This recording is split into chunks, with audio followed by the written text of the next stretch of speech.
জিনিস পাও যদি দেখ না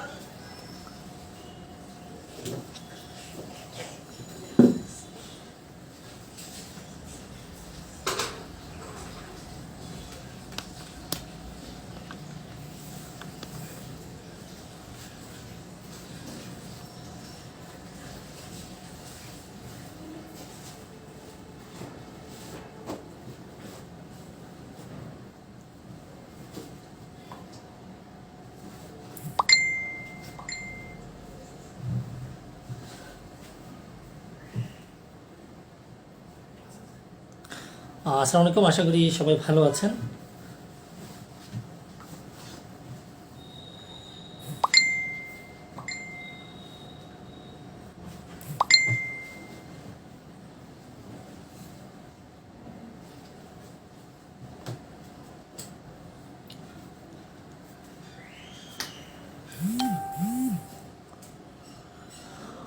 সব কিছু ক্লিয়ার কিনা একটু কমেন্টে জানাবেন।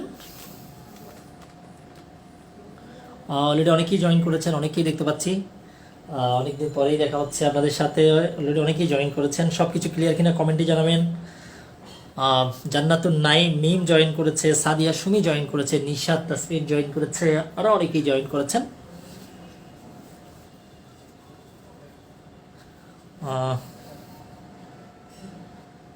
আরও অনেকেই জয়েন করেছেন।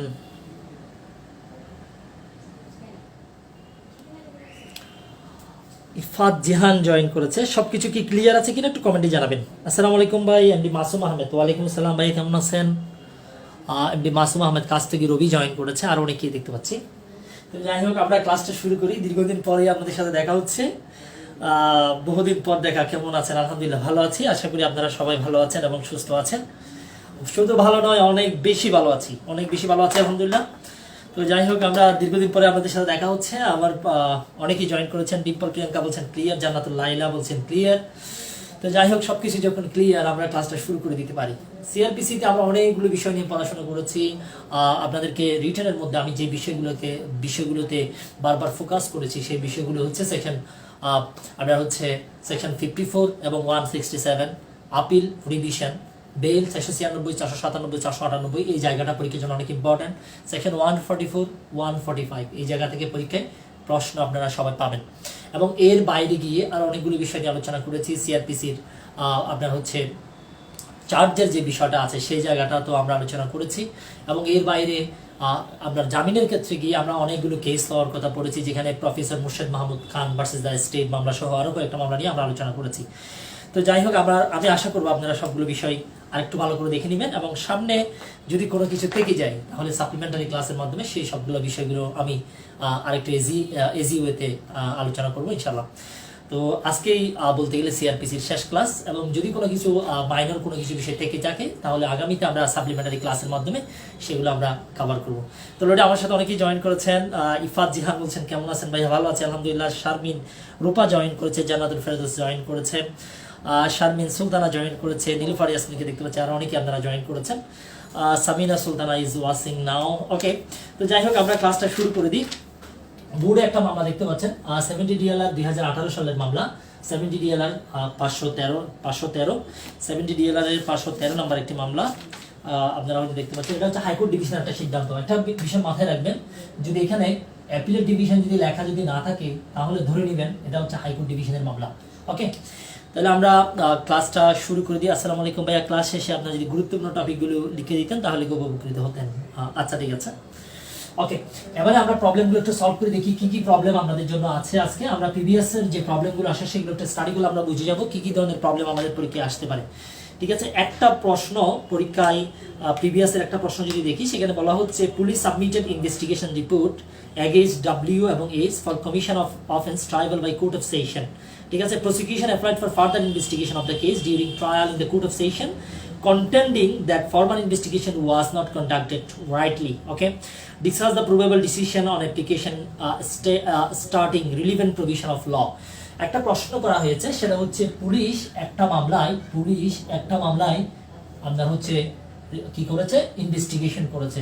একটা মামলায় পুলিশ ইনভেস্টিগেশন করলো, করার পরে পুলিশ আপনার হচ্ছে একজনের বিরুদ্ধে, ধরেন হচ্ছে জরিনা এবং সকিনা, এই দুইজনের বিরুদ্ধে পুলিশ রিপোর্ট জমা দিয়েছে। জরিনা এবং সফিনার বিরুদ্ধে পুলিশ রিপোর্ট জমা দিয়েছে, দুজনের বিরুদ্ধে পুলিশ রিপোর্ট জমা দিয়েছে। এখানে একটা বিষয় হচ্ছে, যে মামলার জন্য যে অফেন্সের জন্য ইনভেস্টিগেশন করেছে, এই অফেন্সটা হচ্ছে trial by court of session.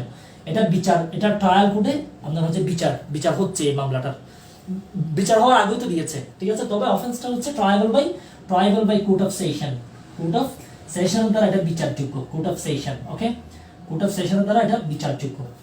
এখন প্রশ্ন হচ্ছে, যখন মামলাটা যখন ট্রায়ালে গেল, এখন এটা সেশন কোর্টে যখন বিচারের জন্য গেল, সেশন কোর্ট, প্রশ্ন হচ্ছে সেশন কোর্টে বিচার থাকাকালীন অবস্থায় রাষ্ট্রপক্ষ বা প্রসিকিউশন পক্ষ এখানে কি করলো, আপনার একটা অ্যাপ্লিকেশন দিল।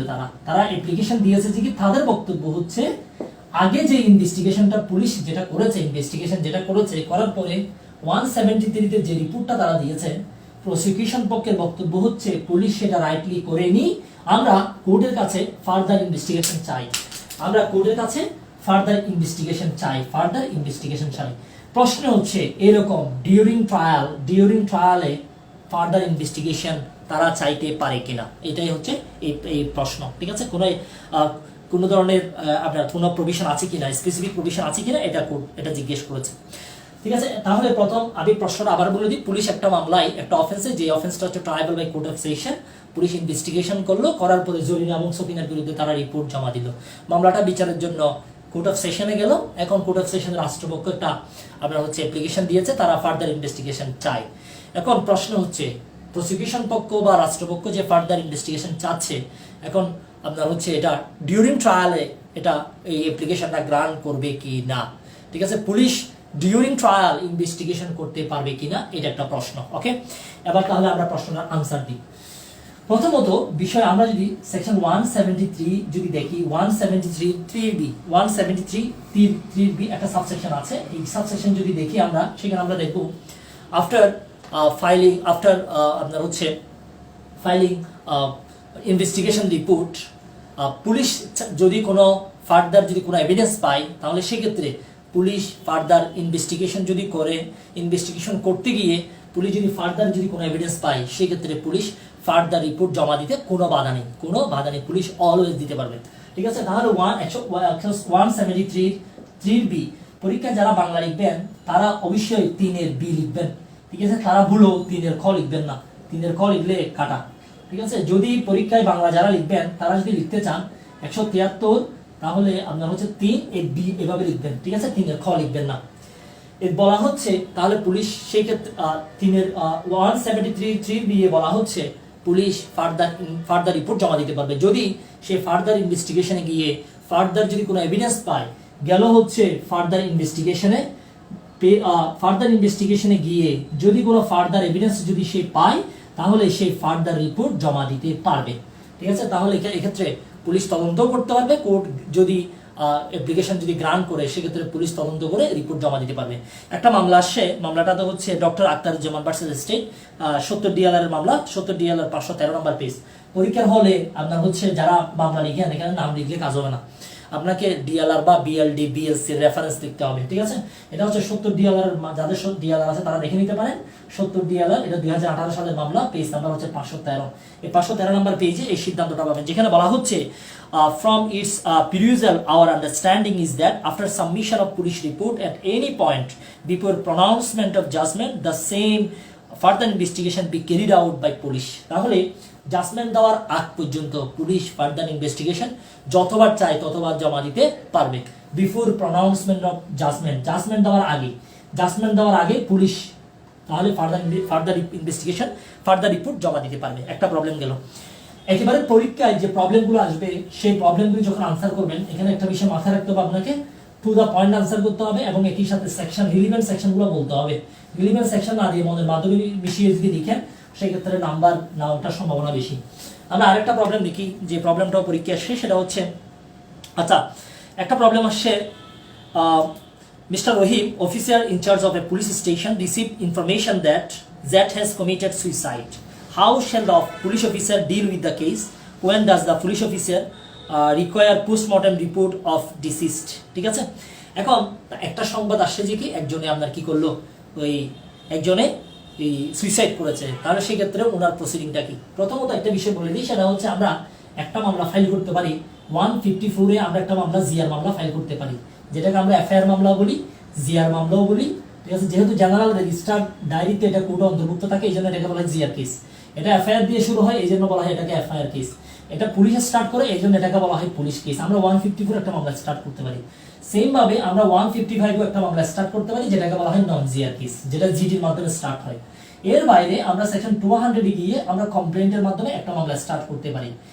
এরপরে আরেকটা বিষয় আছে, সেটা হচ্ছে 174, যেটাকে বলা হয় ইউডি কেস। কেউ যদি আনন্যাচারাল ডেথ যদি হয় কারো, কেউ অ্যাক্সিডেন্টালি মারা গেল, অথবা কেউ একজন মারা গেল কিন্তু আননোন, বোঝা যাচ্ছে না সে আদৌ কিভাবে মারা গিয়েছে, সুইসাইড করেছে কিনা, নাকি আমরা গলা টিপে হত্যা করা হয়েছে, এটা কিন্তু পুরোটা আননোন।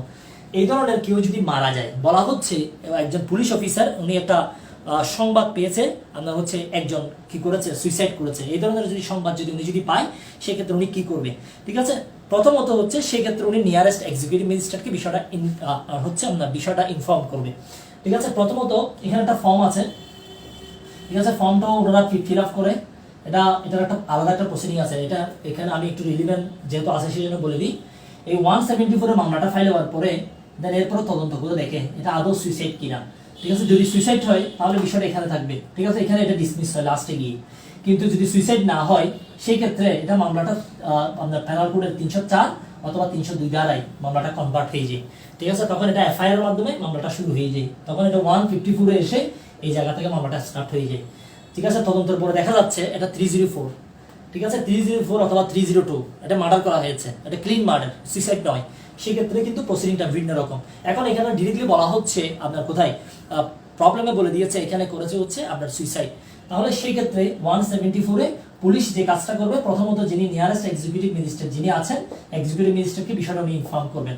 ইনফর্ম করার পরে উনি সেখানে গিয়ে উনি আপনার হচ্ছে রিপোর্ট করবেন, সুরতাল রিপোর্ট করবেন। সুরতাল রিপোর্ট করার সময় অবশ্যই দুইজন আশেপাশের সাক্ষী উনি রাখবেন। সুরতাল রিপোর্ট করার সময় কোথায় দাগ আছে, কালচে দাগ, লালচে দাগ, তারপরে কি অবস্থায় পেয়েছে, ঝুলন্ত অবস্থায় পেয়েছে কিনা, তারপরে বিষক্রিয়ার কোনো লক্ষণ উনি দেখেছে কিনা, মানে সুরতের যে অবস্থা পুরো বিষয়টা উনি নোট ডাউন করে রিপোর্ট দিবেন, এটাকে আমরা বলি সুরতাল রিপোর্ট।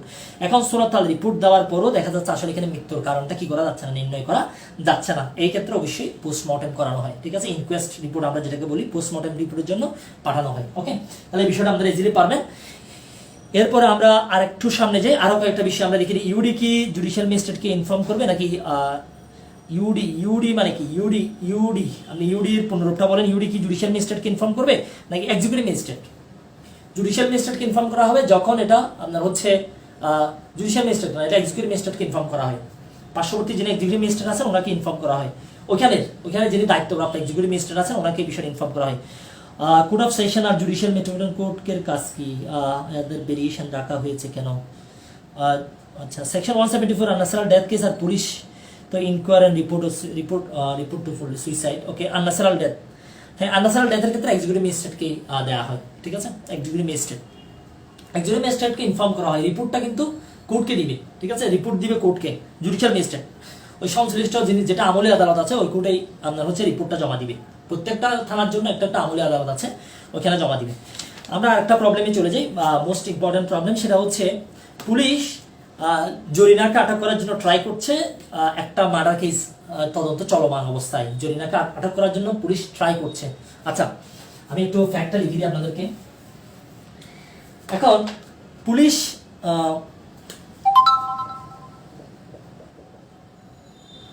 জরিনাকে আটক করার জন্য ট্রাই করছে। ঠিক আছে, আটক করার জন্য ট্রাই করে যাচ্ছে, জরিনাকে আটক করার জন্য একটা মার্ডার কেসের মামলা আপনার হচ্ছে পেনাল কোডের 302 ধারার একটা মামলায় ওনাকে আটক করার জন্য পুলিশ ট্রাই করে যাচ্ছে। কিন্তু যে মামলাটা করা হয়েছিল, যে মার্ডার কেস যেটা করা হয়েছে 302 ধারায় যে মামলাটা করা হয়েছে, এখানে কিন্তু জরিনার নাম নাই। ঠিক আছে, কিন্তু পুলিশ তদন্ত গিয়ে জরিনাকে আটক করার জন্য ট্রাই করে যাচ্ছে, এখন আটক করে নাই। ঠিক আছে, এখন যেহেতু জরিনার নাম এফআইআর নেই, ঠিক আছে, এফআইআর নেই, ঠিক আছে, সেই ক্ষেত্রে জরিনাকে এখনো আটকও করা হয়নি, আটক করার জন্য জাস্ট ট্রাই করছে। যদি আটক হতো অথবা এফআইআর যদি নাম থাকতো, সেই ক্ষেত্রে সেই সংশ্লিষ্ট ম্যাজিস্ট্রেট কোর্টে গিয়ে 496, 497 ধারা প্রয়োগ করে সেই জামিন চাইতে পারতো, যদি তাকে আটক করা হতো। 496, 497 আসবে আপনার হচ্ছে আটক করার পরে।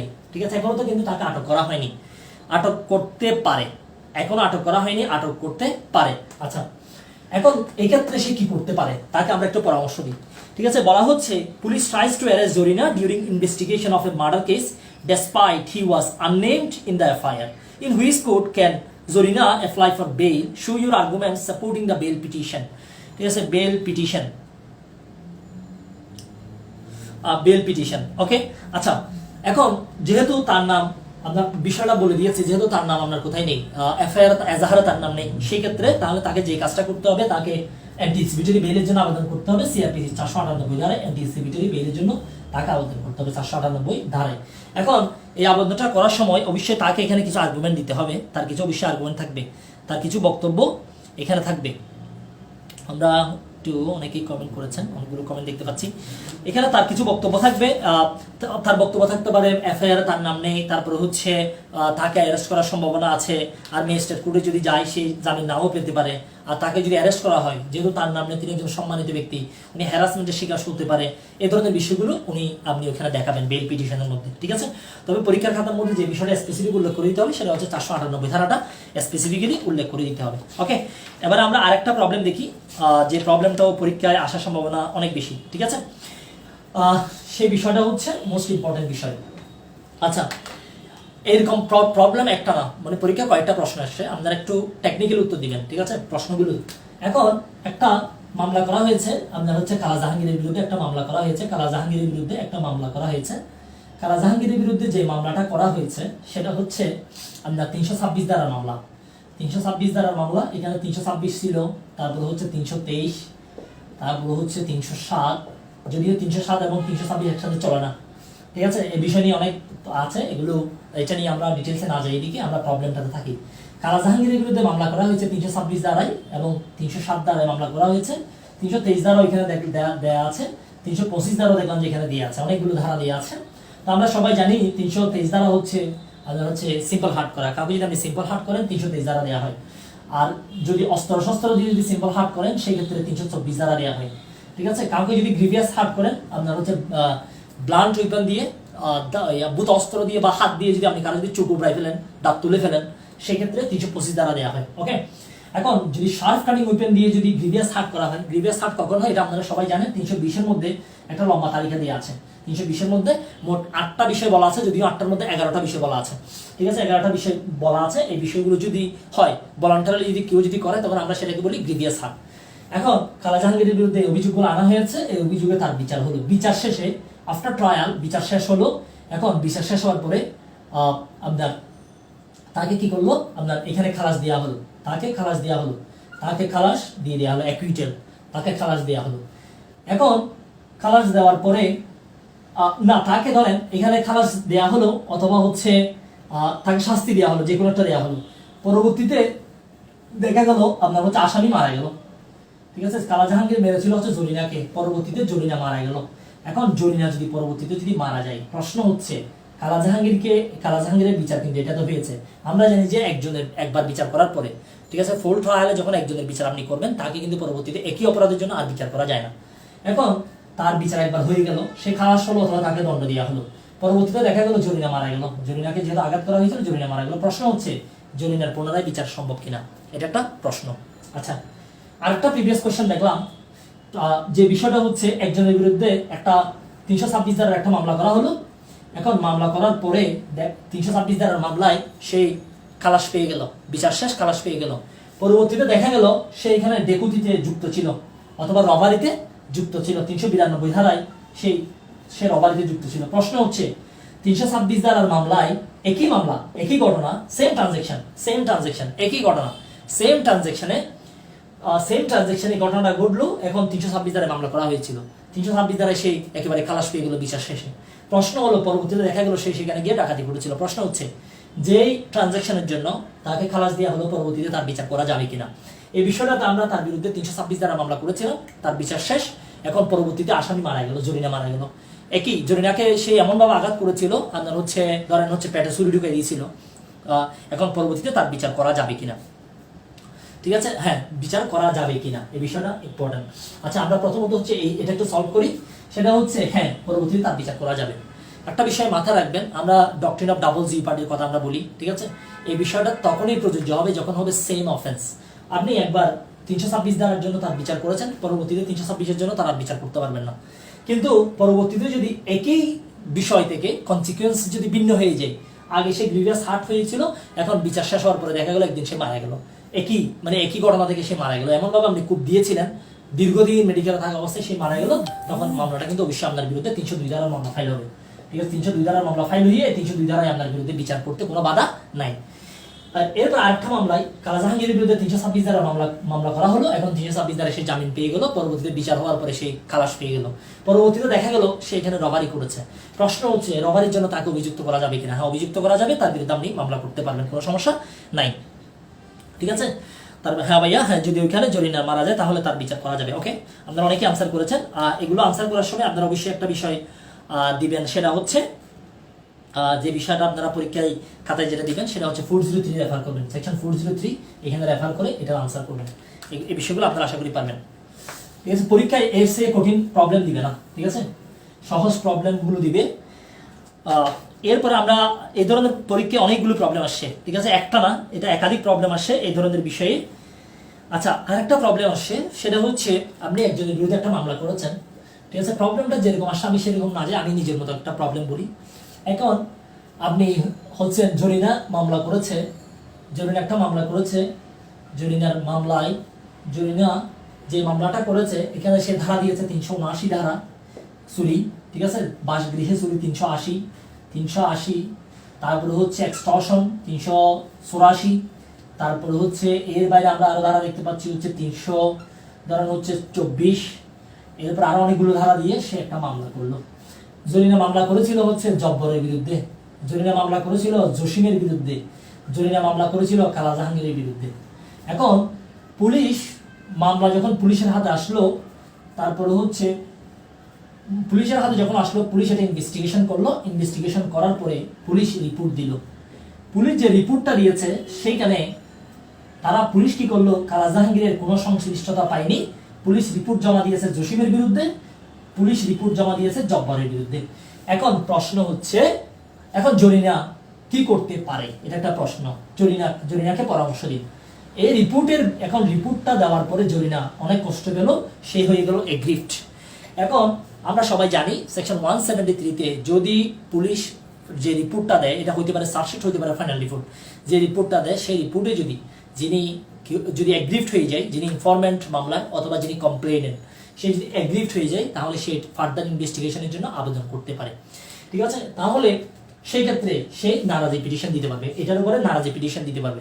নারাজি পিটিশন দিলে পরে সেই ক্ষেত্রে এটা আপনাকে দিতে হবে কোর্ট অফ সেশনে। ঠিক আছে, ফার্দার ইনভেস্টিগেশনের জন্য আবেদনটা আপনাকে করতে হবে 436 ধারায়। 436 ধারায় আপনাকে কি করতে হবে, আপনার 436 ধারায় আপনাকে এই ফার্দার ইনভেস্টিগেশনের জন্য আপনি আবেদন করতে পারেন। এখন আপনি যদি নারাজি পিটিশন দেন, এই রিপোর্টের বিরুদ্ধে আপনাকে দিতে হবে কিন্তু এটা ম্যাজিস্ট্রেট কোর্টে, এটা আপনি ম্যাজিস্ট্রেট কোর্টে দিবেন। আর প্রত্যেকটা নারাজি পিটিশন হচ্ছে এভরি নারাজি petition is considered as complain, এটাকে কমপ্লেইন হিসেবে কি করা হয়, গণ্য করা হয়। এখন এখানে যদি আপনার নারাজি পিটিশন যদি কি করা হয়, ম্যাজিস্ট্রেট কোর্ট আপনি দিয়েছেন, ম্যাজিস্ট্রেট কোর্ট এটা খারিজ করে দিয়েছে, রিজেক্ট করে দিয়েছে, সেই ক্ষেত্রেও আপনার হচ্ছে রিভিশন করতে পারবেন, এটার এগেইনস্টে কোর্ট অফ সেশনে রিভিশন করতে পারবেন। অথবা আপনি এটাতে ফার্দার ইনকোয়ারি চেয়ে 436 দ্বারাই কি করতে পারবেন, আপনি ফার্দার ইনকোয়ারি চাইতে পারবেন।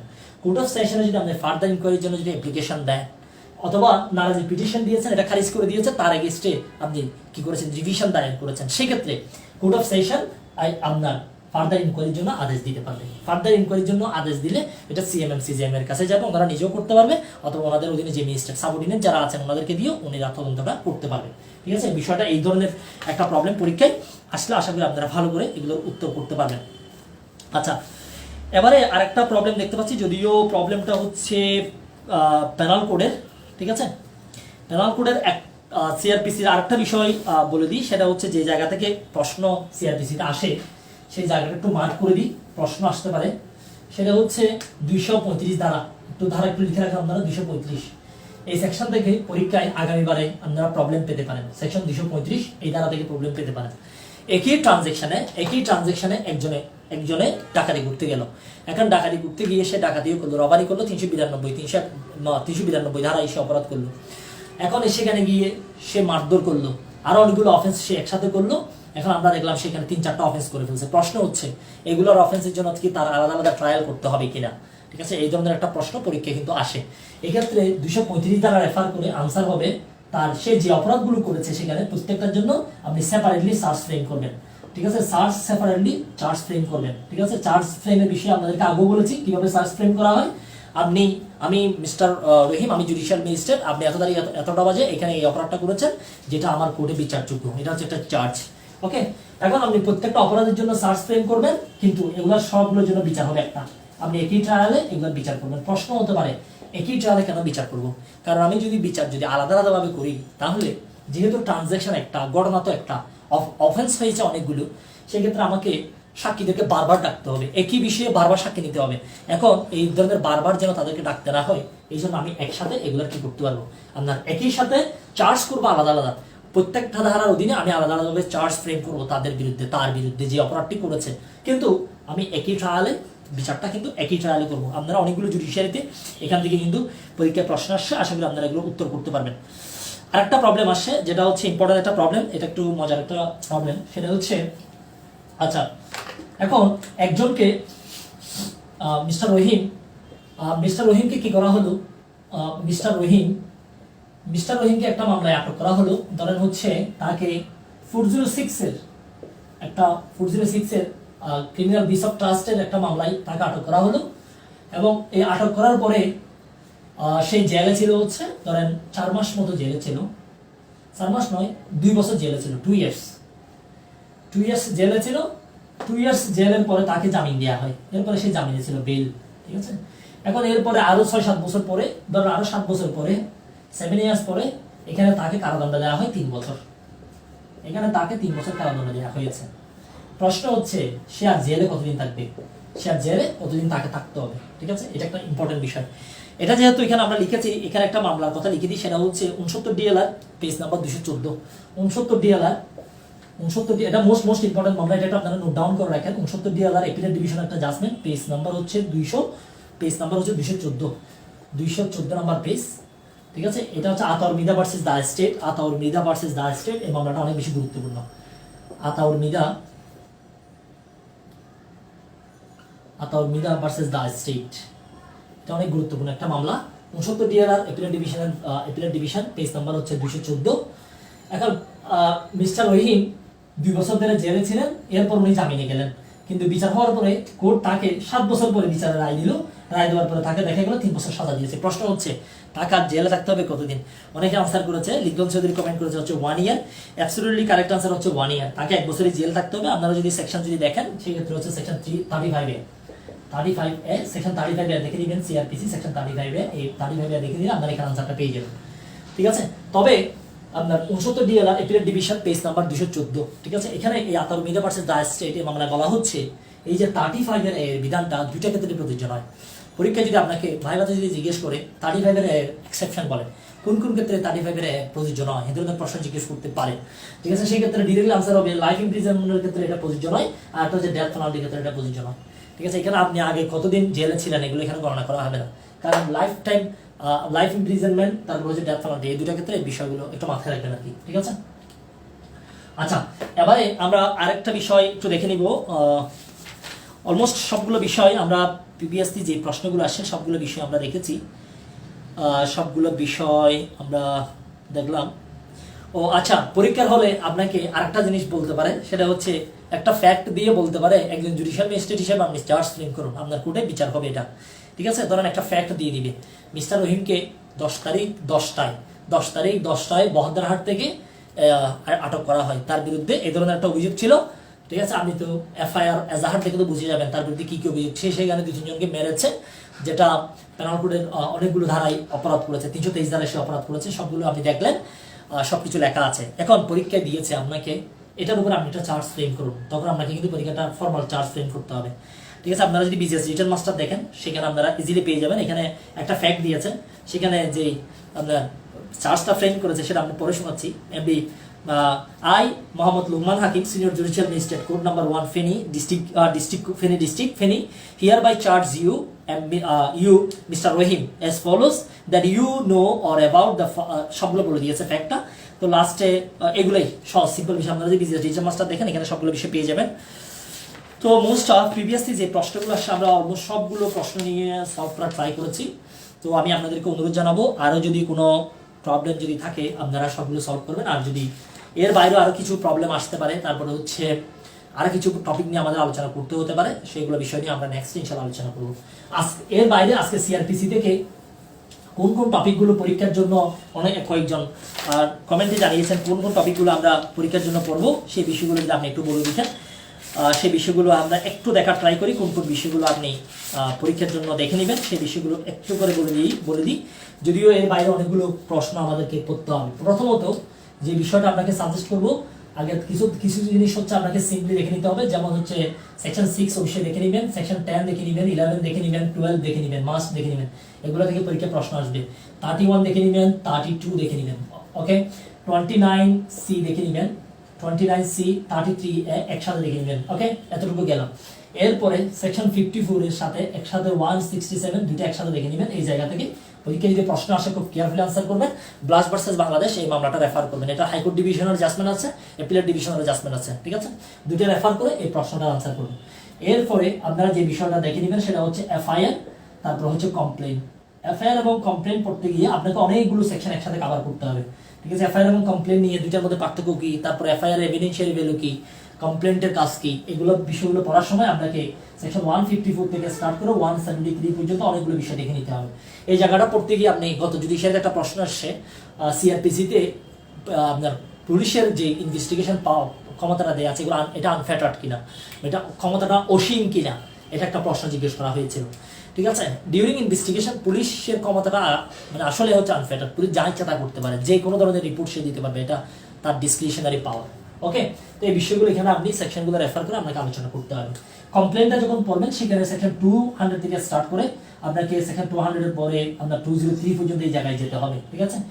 এরপরে কগনিজেন্স নিয়ে তো অবশ্যই পড়াশোনা করবেন, 190 কগনিজেন্স নিয়ে পড়াশোনা করবেন, ঠিক আছে। এই জায়গাগুলো অবশ্যই আপনি ভালো করে দেখে নেবেন, এই জায়গাগুলো থেকে প্রশ্ন আসবে।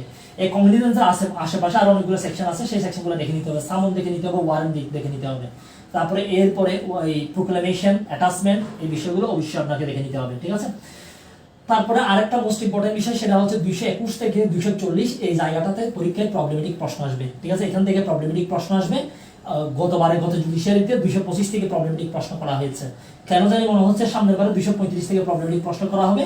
ভালো করে কেয়ারফুলি আনসার করবেন এই জায়গাটা, ঠিক আছে। এরপরে আপনারা যে বিষয়টা ভালো করে দেখে নেবেন সেই বিষয়টা মোস্ট ইম্পর্টেন্ট, সেটা হচ্ছে ট্রায়ালের বিষয়গুলো। যদিও ট্রায়ালের বিষয়টা পরীক্ষায় খুব কমই দেখা যায়, তারপর একটু ভালো করে দেখে নেবেন, ঠিক আছে। আচ্ছা, এরপরে আমরা যে বিষয়টা দেখবো সেটা হচ্ছে, আচ্ছা এই জায়গায় আরেকটা সেকশন দেখে নেবেন, সেটা হচ্ছে ডক্ট্রিন অফ ডাবল জিওপার্ডির একটা বিষয় আছে, সেটাও দেখে নেবেন। 491 একটু দেখে নেবেন, তারপরে হচ্ছে 494 দেখে নেবেন, 403 দেখে নেবেন। মোস্ট ইম্পর্টেন্ট এই বিষয়গুলো দেখে নেবেন। যে বিষয়টা থেকে পরীক্ষার প্রশ্ন আসার সম্ভাবনা বেশি 496, 497, তারপরে 498 এই জায়গাটা একটু ভালো করে দেখে নেবেন। জামিনের বিষয়টা ভালো করে দেখে নেবেন। এরপরে 404 থেকে স্টার্ট করে 431A আপিলের বিষয়টা, 435 থেকে স্টার্ট করে আপনার হচ্ছে 442A পর্যন্ত রিভিশনের বিষয়টা, এই জায়গা থেকে একটা পরীক্ষায় প্রশ্ন দিয়ে দিতে পারে, একটু ভালো করে আনসার করবেন। আর একটা মোস্ট ইম্পর্টেন্ট প্রশ্ন আসার একটা এরিয়া হচ্ছে 526A থেকে স্টার্ট করে 528 পর্যন্ত আপনার হচ্ছে একটা মামলা কখন ট্রান্সফার করা হয়। এখানে আবার ট্রান্সফার আছে দুই ধরনের, একটা হচ্ছে বিফোর ট্রায়াল আর একটা হচ্ছে আফটার ট্রায়াল। বিফোর ট্রায়াল একটা বিষয় আছে, একটা আফটার ট্রায়াল আছে, এইগুলোতে একটু কেয়ারফুলি আনসার করবেন, ঠিক আছে। এর বাইরে আপনাকে কিছু শর্ট প্রশ্ন দিতে পারে, যেগুলো আমি আপনাদেরকে, যেমন সেকশন 337 যেখানে রাজসাক্ষীর বিষয়গুলো, সেকশন 342, ঠিক আছে, এক্সামিনেশন অফ অ্যাকিউজড 342, তারপরে হচ্ছে 164 থেকে পরীক্ষা, যদি এটা এভিডেন্স পড়ার সময় আপনারা হয়তো ভালো করে পড়েছেন, 164 প্লাস 364 এই দুটোটা একসাথে মিক্স করে নেবেন, 164 364 এগুলো একটু ভালো করে দেখে নিতে হবে, ঠিক আছে। এই এরপরে আরো কয়েকটা বিষয় আছে, সিম্পল বিষয়, যেগুলো অবশ্যই আপনারা দেখে নেবেন। যেমন হচ্ছে একটা বিষয় যদি বলি, ওই আপনার 164 তারপর হচ্ছে 364 এই জায়গাটা একটু ভালো করে দেখে নেবেন। এরপরে আপনার গত এই পরীক্ষা অলরেডি প্রশ্ন চলে আসছে, 345 থেকে পরীক্ষা প্রশ্ন করা হয়েছে, তাহলে 342টা অবশ্যই দেখে নেবেন। ঠিক আছে, এই জায়গা থেকে পরীক্ষায় প্রশ্ন আসতে পারে, এগুলো নাম্বার প্রশ্ন আসবে 2 নাম্বার 4 নাম্বার 5 নাম্বার এই ধরনের প্রশ্নগুলো আসতে পারে। ঠিক আছে, পরীক্ষায় খাতায় লেখার সময় আগে ভালো করে দেখে নেবেন ওইখানে নাম্বার কত দেওয়া আছে।